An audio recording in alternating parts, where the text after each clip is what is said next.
However, we will take the designs, explore the different options here. I will try the designs here, make an attraction again to use the different features.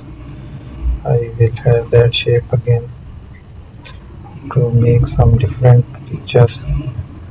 I will use the shapes again. Here we have try a design there, so that it is, it's a pattern stamp. Here we have, I will try to increase the size of the brush to cover up the whole area with the pattern stamp, then add a paint over it. So change the color of the designs with the blue one.